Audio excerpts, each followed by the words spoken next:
जिसने चुप होना सीख लिया उसको चुप हमने नहीं रहने दिया। कहते हैं बुद्ध को जब ज्ञान हुआ तो वो 7 दिन चुप रह गए। चुप्पी इतनी मधुर थी, ऐसी रसपूर्ण थी, ऐसा रोआ रोआ उसमें नहाया सरोबोर था। बोलने की इच्छा ही न जगी, बोलने का भाव ही पैदा न हुआ। कहते हैं देवलोक थरथराने लगा। कहानी बड़ी मधुर है, अगर कहीं देवलोक होगा तो जरूर थरथराया होगा। कहते हैं ब्रह्मा स्वयं घबरा गया, क्योंकि कल्प बीत जाते हैं, हजारों हजारों वर्ष बीतते, तब कोई व्यक्ति बुद्धत्व को उपलब्ध होता है।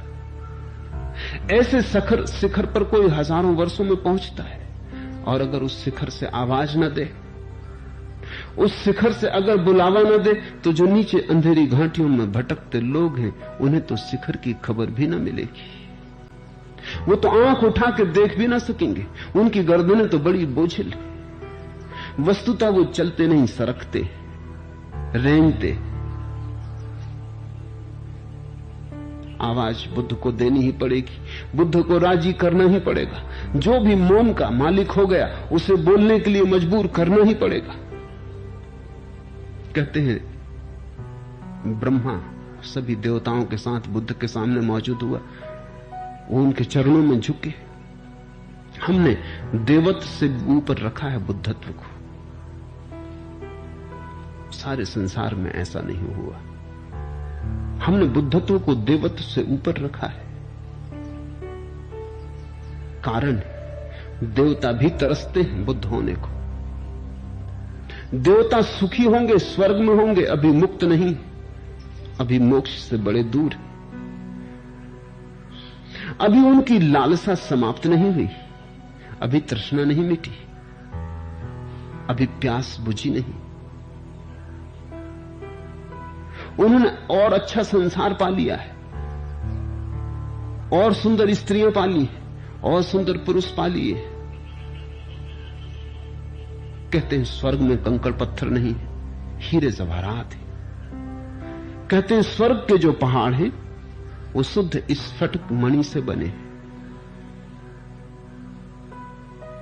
कहते हैं स्वर्ग में जो फूल लगते वो मुरझाते नहीं।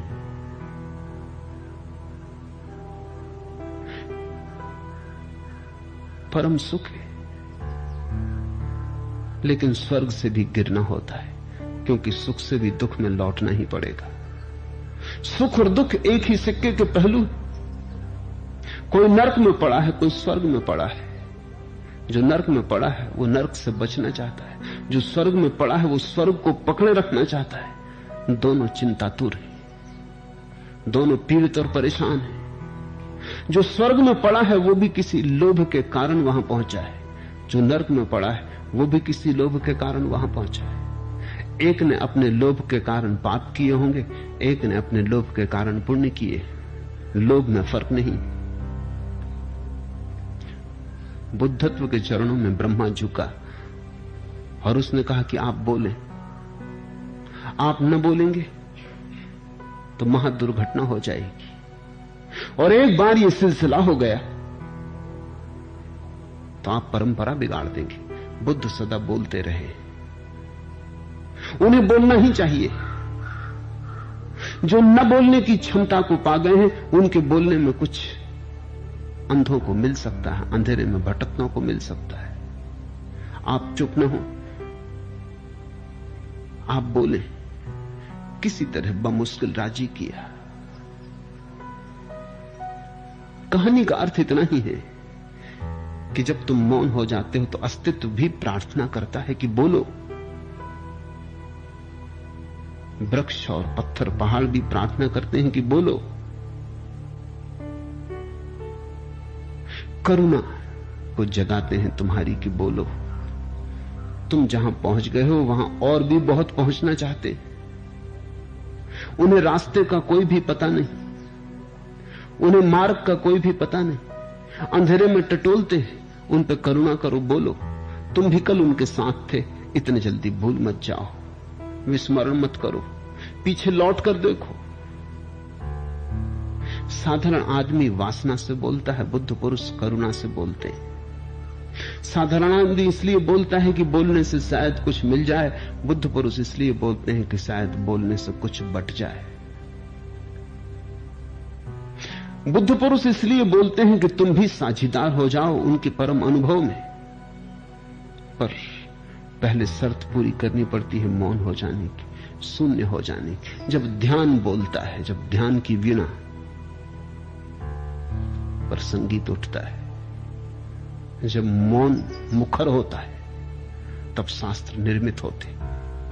जिनको हमने शास्त्र कहा है वे ऐसे लोगों की वाणी है जो वाणी के पार चले गए थे, और जब भी कभी कोई वाणी के पार गया उसकी वाणी शास्त्र हो जाती है, आप्त हो जाती है, उससे वेदों का पुनः जन्म होने लगता है। तो पहले तो मौन को साधो, मौन में उतरो, फिर जल्दी ही वो घड़ी भी आएगी, वो मकाम भी आएगा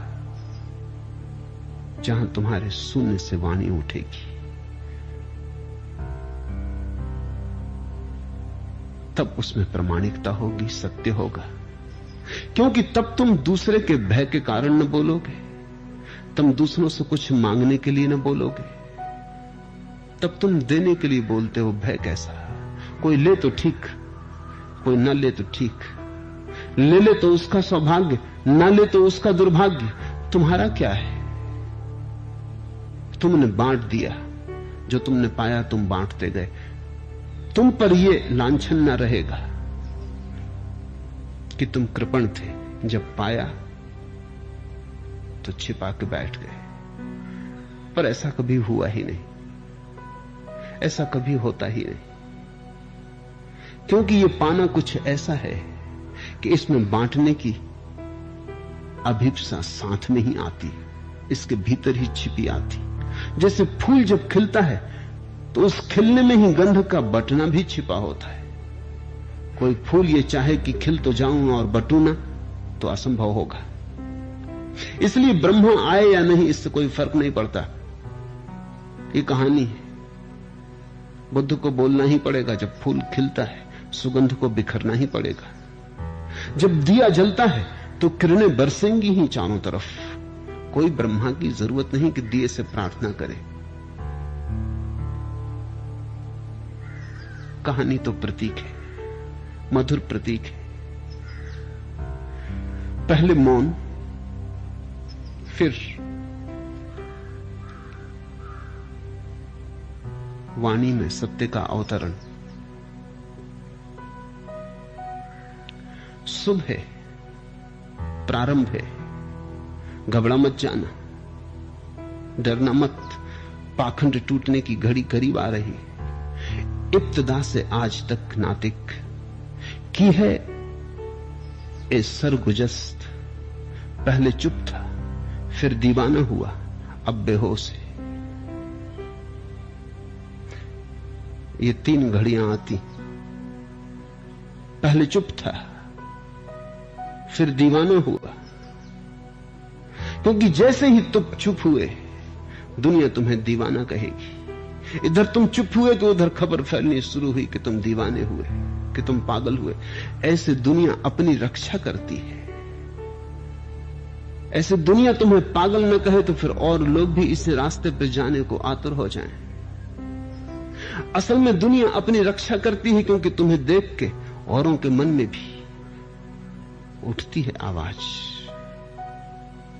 लेकिन तब बड़ा हेरफेर करना पड़ेगा, जिंदगी का ढांचा बदलना पड़ेगा। वो जरा ज्यादा है, मुश्किल है। तुम पागल हो, ऐसा तुम्हें पागल कह के आदमी निश्चिंत हो जाते हैं कि पागल है, छोड़ो भी उसकी बात। मेरे सन्यासियों को लोग पागल ही समझते हैं। पागल हैं, उनकी बात ही मत सुनो। ऐसे वो तुम्हें पागल कह रहे हैं ये नहीं, ऐसे वो इतना ही कह रहे हैं कि आकर्षित तो वो भी हो रहे हैं, लेकिन भयभीत हैं, कमजोर हैं, कायर हैं। तुम्हें पागल कह के वो अपने को बचाने की कोशिश कर रहे हैं। तुम अगर पागल सिद्ध हो जाओ तो ये झंझट मिटे, अन्यथा तुम उन्हें भी बुलाए ले रहे हो, उन्हें भी तुम आकर्षित किए ले रहे हो, उन्हें भी तुम खींचे ले रहे हो। उस खिंचाव को झुठलाने के लिए, उस आकर्षण से बच जाने के लिए वो तुम्हें पागल घोषित कर रहे हैं।